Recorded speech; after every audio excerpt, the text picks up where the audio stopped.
Following is paid programming.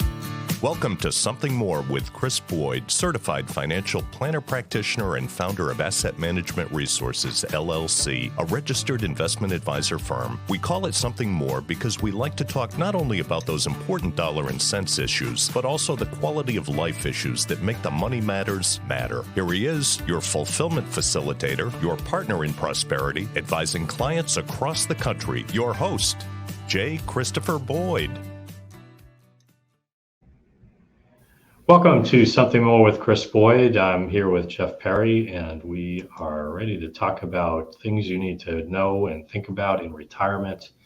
Some of the things I have a different title. I have a different title for this segment, Chris. Go for it. I have lessons from people who hate retirement. Oh my gosh. Who would hate retirement? Good Lord.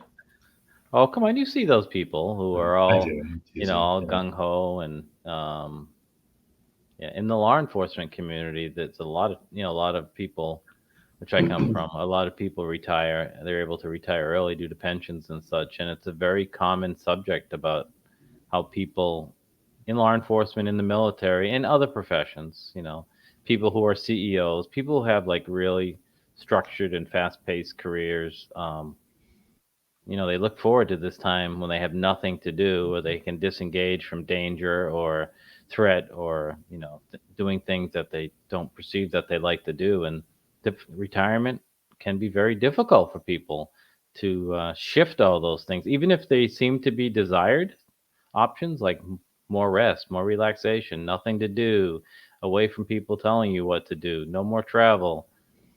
Doesn't always play out that way. So there's this article in Bottomline magazine, which is the title. I didn't make that title, Lessons from People Who Hate Retirement. And they go into some mistakes to avoid. And I definitely think there are people that, as you were describing that, you can envision the idea of stepping back, the idea of less commitment, less required time. Sounds appealing, sounds very appealing. But then it's like a shock to the system. I used to be the decision maker. I used to be the calling the shots. And now I'm not, Yeah, maybe you perceive those as negatives. Like, I don't want to make any more decisions. I don't want to have to tell people that they're no longer with this company or organization. I don't want to have to deal with this crisis. Yeah. But part of that makes you, who you are. And right. And the adrenaline or whatever it is, the, this is where I excel kind of mindset. And now it's, trips to the grocery store. I don't know, right. And if you don't have forward thinking plans about what your retirement will be like and how you will spend your time and what will give you purpose, then you can run into these reasons to hate. So let's keep going with this article. What are some of the things that people hate? All right. People hate retirement. And so not only if you just think about it in retirement, but if you're not happy in retirement, think about these things yourself, right? So this is the one that's really common. Don't count on your work friends as being your continued, circle of friends. And I think if you've been in one place for a long time, or one profession, or the same group of people around you, employees or coworkers or vendors, whatever it is, and you've developed relationships with them, and everybody's saying, oh, we're going to keep in touch. We're going to keep in touch. Yeah. It's natural to think that this is just going to continue. You won't see them at the office or at the job site, but you're going to still, see them after work for drinks, or you're still going to go to the ball game, or you're still going to do all this. And that usually doesn't happen. Even with the well-intended groups, it usually doesn't happen. Yeah, their life goes on, their day-to-day moves on without you in the mix. And, maybe there's just out of sight, out of mind a little bit where, yeah, it's a good point. Don't rely on that solely as your social connection.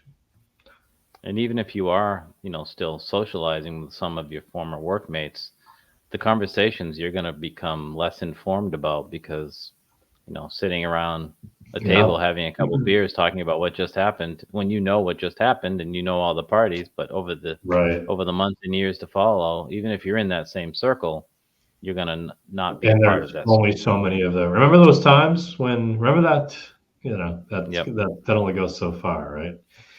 Yes. Arthur Brooks, who's a real famous professor of happiness. He's from Harvard, and we talk about him a lot, Chris. We've read his books. He's had some great books. Yeah, Talked about it's related to this. At least it is in my mind.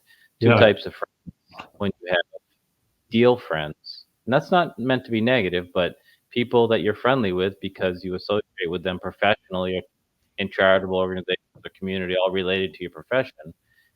And then you have real friends who are, as the name implies, real friends there no matter what you're doing. Yeah. I'll share something personally. As someone who's been in politics for a long time before I retired from that and retired from public life, if you will. Here I am on the podcast, but you know what I mean.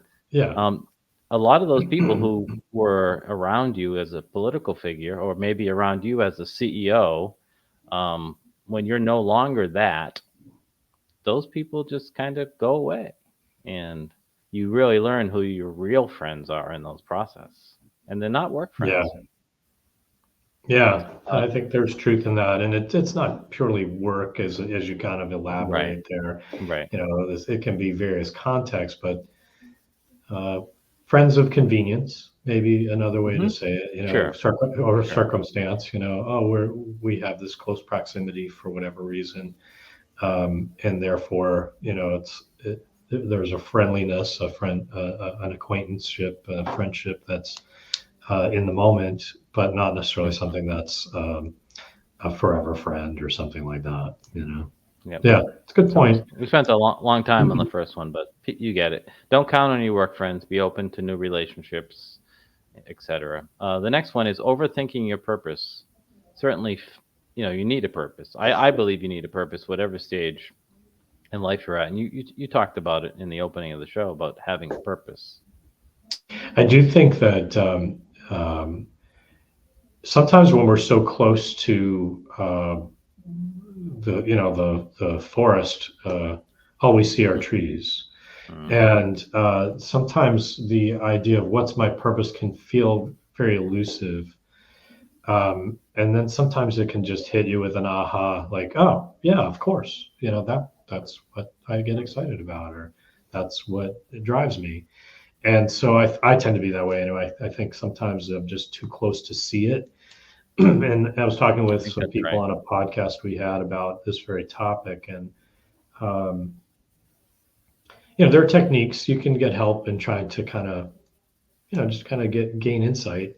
But on some level, it should be somewhat obvious too, right? But I think sometimes we have trouble seeing it because, like, I know I have a nose on my face, but it is hard to see it there. You know what I mean? And it's as plain as the nose on your face. Right. Well, it's part of who you are. It's part of who you are. And this is probably the truth with purpose. That sometimes it's hard to see, even though it's sometimes it's just self-evident. So anyway, I think we have to give ourselves a little bit of slack and sort of sometimes we just figure it out, like, oh, sure, that makes sense. In our American culture, though, as compared to maybe Europe, when someone says, "What do you do?" or "Hi, nice to meet you," and you start a conversation, and "What do you do?" the response in America is, "I'm a financial planner. I'm a police officer. I'm a teacher. I'm a contractor. I run a restaurant." It is really interesting. Sorry, finish your thought. No. It is really interesting how identity is tied to other. Who are you? I'm a father. I'm a husband. I'm a son. Whatever. Right? You have all the. There's like relationship aspect. I'm an employer. I'm an advisor. It's always who I am. Identity, oftentimes, the way we talk about it, the way we understand it, is in connection to other.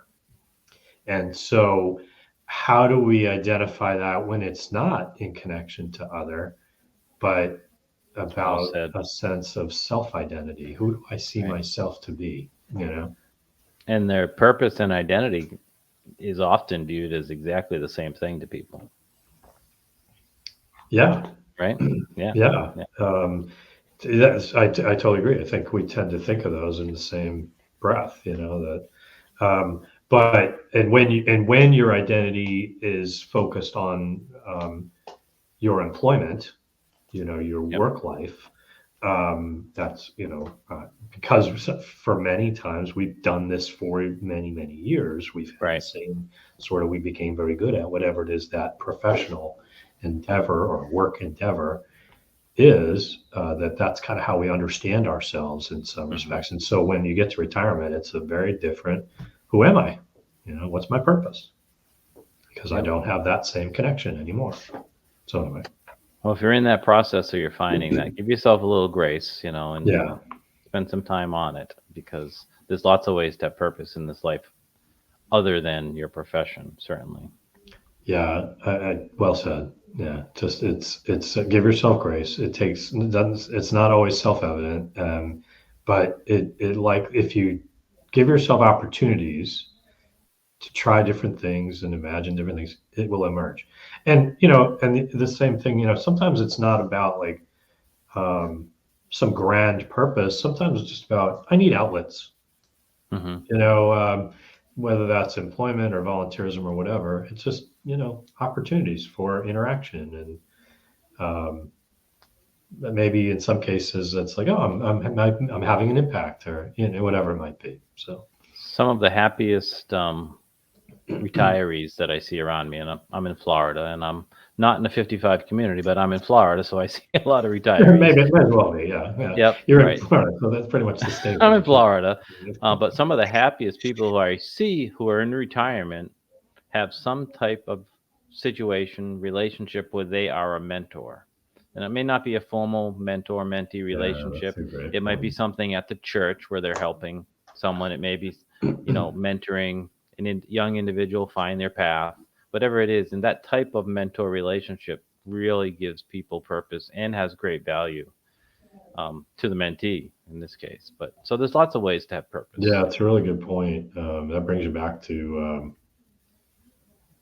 the author you talked about, Arthur, what's his Arthur name? Brooks. Brooks, Yep. yeah. Arthur Brooks. Yep. And he talks about that as well. But just the idea that giving back, and that's maybe a stage that sometimes we really find ourselves in, and wanting to have an impact by bringing other people along. Hey, Hmm. we've reached a certain level. How do we help others? Yeah, that's a great point. Right. Um, the next one is, seems like common sense, but apparently a lot of people, when they're thinking about retiring, want to embrace inactivity. They feel exhausted, that they've worked, Yeah, 40 hours on the line, or just to exaggerate. But whatever sure. they've done, they feel like they need to leave their profession. They just want to rest. The vision of sitting on the beach in the chair, or the Yep. vision of fishing all day or playing golf. I guess golf Yeah. may be some activity, but you get The what I'm idea of saying, being totally burnt out and just looking to do nothing in effect. right? Yeah. And that's not a good idea. I mean, sure, do it for a couple weeks if you need to decompress, but activity should be something I think most people should increase when they're. I mean, if you've been a contractor all your entire life, and climbing trees or be on roofs, or Yeah. laying bricks, I certainly understand that. But new activities, being outside, whether it's walking or pickleball or some type of formal class, or something at the YMCA, swimming, biking, whatever it is, activity will enhance your happiness, in my view. I think that's true. We also, if you're sedentary, you're not going to have the best of health ultimately. So having some activity is good for your physical health, your cardio, all that kind of stuff. Even if it's just walking or something, right? There's some Right.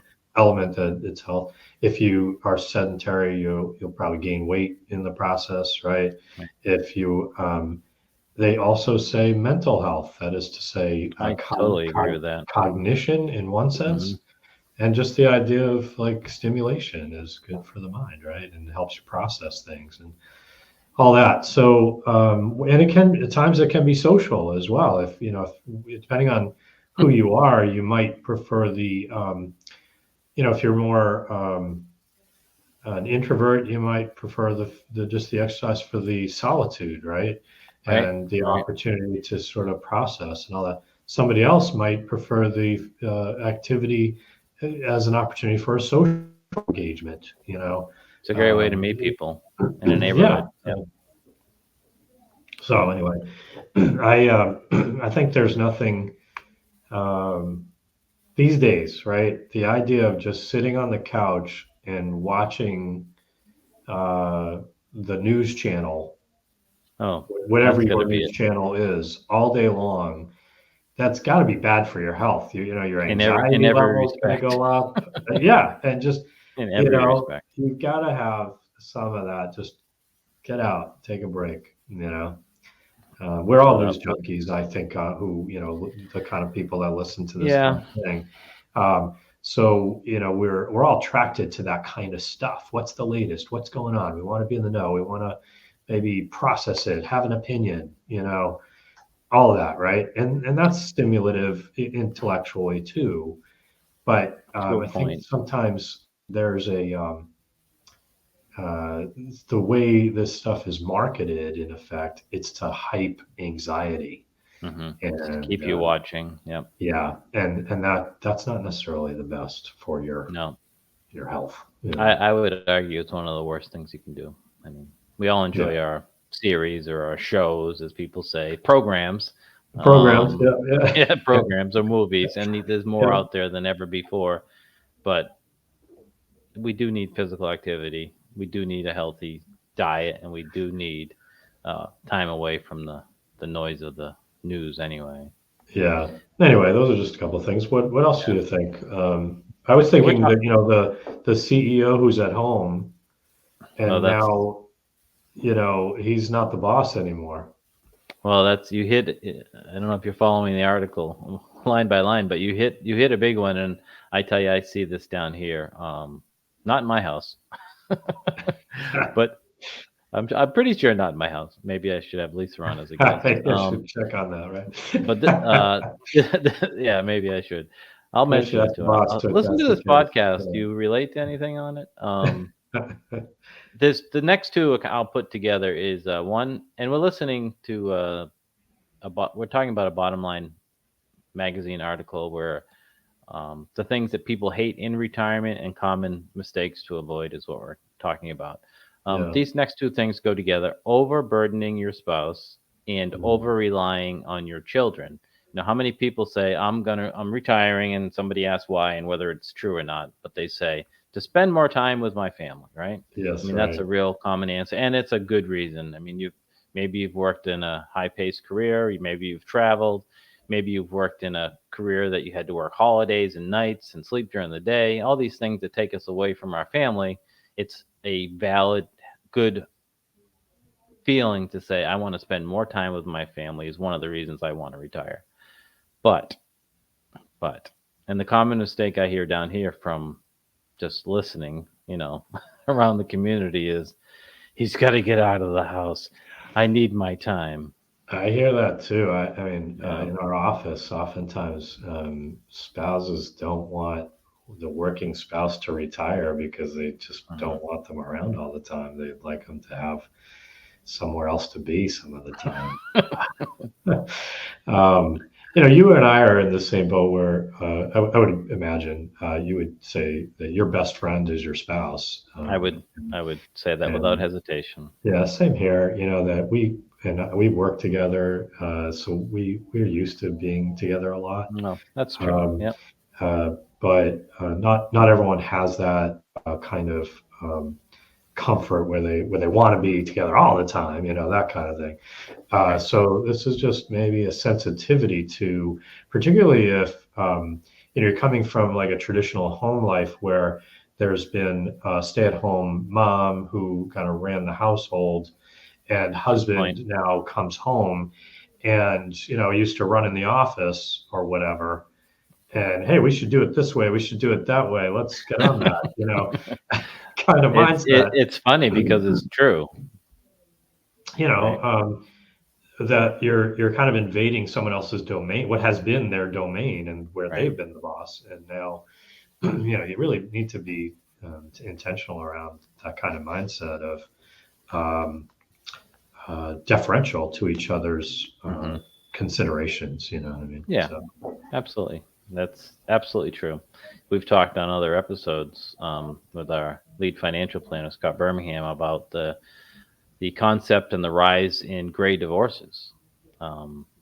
Not related to this article, but certainly related to the topic, right? Yeah, I mean, it's a change in dynamics, right? And people are, they're like, okay, well, the kids are gone, and now we're looking at each other, and and if you add retirement into the picture, it can be too much, too much of a good thing that haven't been resolved. You know what I mean? That it just becomes challenging. Yeah. And I think the same thing with different narrative can be said for over relying on your children and grandchildren. If you maybe have a typical relationship and that your kids or grandkids live in the area, you see them a couple times a month. You might go out to dinner, you might go to a game, a play, a movie together, and that's a nice, happy, normal relationship. And all of a sudden, you're talking to them and say, okay, every Tuesday, Thursday, and Saturday. Yeah, calling you 3 times a day, and it's like, okay, they have a life too, and as much as I think about that honestly, Jeff. I'd like the opportunity that wouldn't it be nice in my retirement if I could enhance my relationship with my kids who are adults, but you can't help but think of the Cats in the Cradle song when you think about this idea, but the idea that they have their own life, and you